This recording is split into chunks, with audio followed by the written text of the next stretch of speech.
I think it'll be a lot of fun actually, just to kind of get a bunch of amuse bouches, I guess, before lunch. So if everybody can see these slides, I'll start us off with Carlo, who is actually joining us from Italy. So Carlo, if you could unmute and Yeah, perfect. Can you hear me? yep. Okay, perfect. So, thank you so much for giving me this opportunity to talk about our last work done on nature by Ostuni and Nicoletta Caronni. Actually, what we did was to define by single cell to demonstrate that in pancreatic cancer, there are some tumor-associated macrophages that are fundamental to establish the tumor and microenvironment niche, and we demonstrated it via single cell RNA sequencing and imaging and sequencing based ST data that actually confirmed the spatial localization of IL-1 beta positive TAM, and plus we did several special custom analysis that correlated the existence of IL-1 beta positive TAMs within a function related to the cancer progression of pancreatic cancer cell.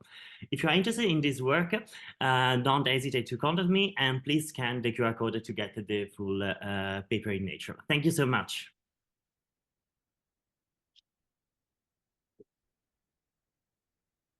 Thank you, Carlo. Next speaker is just click the sign. Okay. I want people to introduce themselves. Yeah.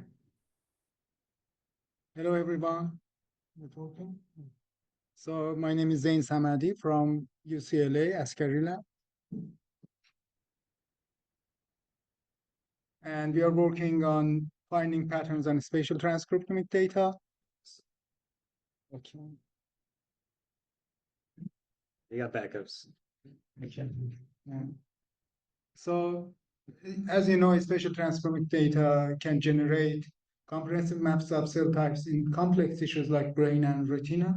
It's not always easy to find patterns in these tissues. Some patterns may be obvious, some of them are not obvious, requiring a statistical method to find those patterns. We introduce a novel method for finding recurring patterns or motifs in spatial neighborhood graphs. In some cases, cells within these motifs differ in their gene expression from other cells of the same type, which can provide insight into functional significance of these motifs. We applied this method on a data set of retinal bipolar cell, which revealed the association between RBCs and type 2 and type Cs, cone bipolar cells that can be involved in primary scotopic pathway. And in future, we plan to apply our method on cancer tissues to find different motifs for different subtypes of cancer and use those spatial motifs for cancer subtype. Thank you. Excellent. Our next speaker is Virtual. Start, take it away. Yeah, so hello everyone. My name is Star. I'm an undergraduate student at UCLA, and today I'm going over TomoNet, which is basically a cryo-ET data processing software that I've been helping my mentor develop at UCLA. So a lot of you guys have probably heard of cryo-electron microscopy. So cryogenic electron tomography is kind of like a subset of cryo-electron microscopy, and combined with subtomogram averaging, which is another data processing technique, it can resolve structures of biological complexes in situ at really high resolutions. So essentially how it works is cryo-ET captures three-dimensional images of biomolecules by firing electrons at frozen samples tilted at different angles. And then subtomal averaging is a technique that enhances the resolution of our images by averaging individual copies of each structure inside the sample. So in the figure, you can basically see how our entire cryo-electron tomography pipeline works.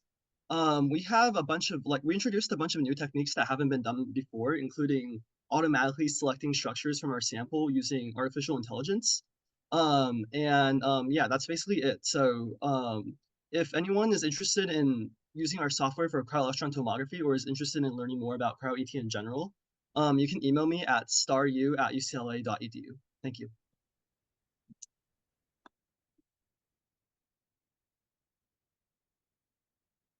Hi everyone. I'm a postdoc in the One Lab, and today I'm going to present this talk where the reality of working with spatial transcriptomics in clinical settings is most of the time your samples are not going to look the same.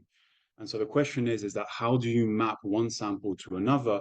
And we can extend this by asking ourselves, how can you map the spatial context of a cell and compare the spatial context?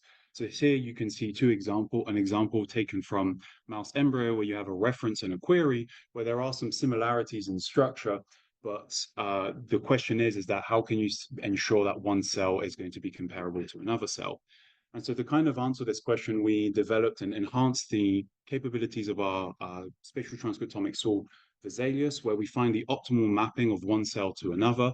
And we achieve this by minimizing a cost matrix, and this cost matrix can be constructed by looking at the similarity between cells, the label similarity, the niche cost, the composition cost, or the territory cost. So it gives you a wide range of options of how to consider the spatial context of a cell.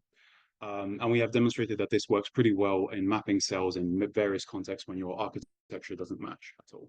If you're interested in talking more about this, I'll be around and I'm happy to talk about it.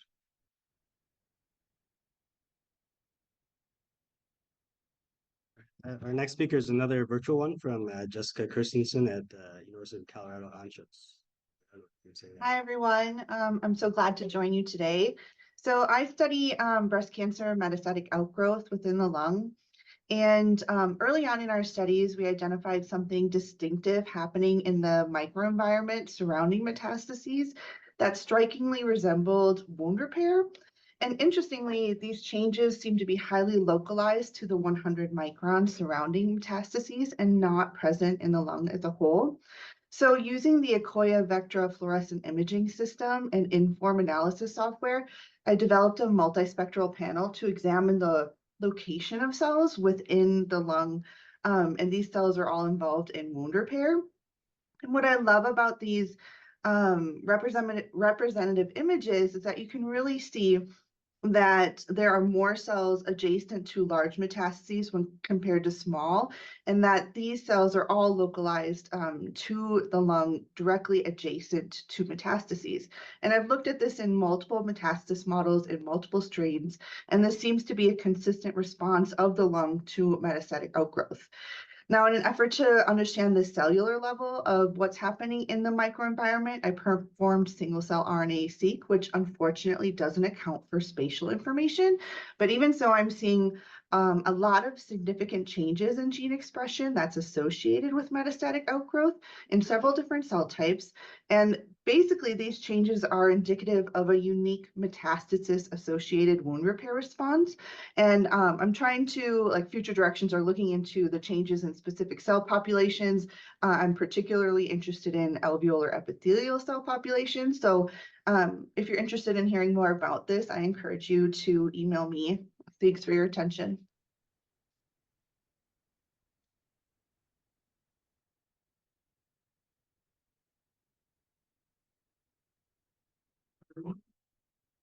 By partition in the Mission Lab and the Sears Spatial Department. We bring algorithms from the same and this suffering analysis of this the fascinating data that spatial analysis produce. As well as shared resources in the lab, we profile conservation issues and diseases, AGI, so on, using proteomics and transcriptomics platforms. The diverse architectures we encountered highlight the complementary approaches using cell and segmentation pre-quantification. Because of this and the opportunity to look at new metabolic and structural aspects of cell organization, we developed adaptive services because different needs. I'll demonstrate some aspects of this way could be right on base and photo with Marvin Belli at UCLA. We bring up again with many ways to visualize environmentalized issues by applying pixel level transformations, so like the raw rays, but also leveraging deep learning segmentation methods for making self-based expression interactions. In this example, making regression analysis, which is a first step, identifying the biological links in interaction modes proteins by representing samples in terms of this degree composition we use to investigate behaviors subsets within context. So in this case, we discovered four environments for the cell myeloid T cell profile by assessing functional states plus all cells in this experiment. We can cross-reference signals. Thereby leverage spatial and state information to advance in our understanding of potential levels of disease like this one. Yeah, please get in touch with us for questions that you.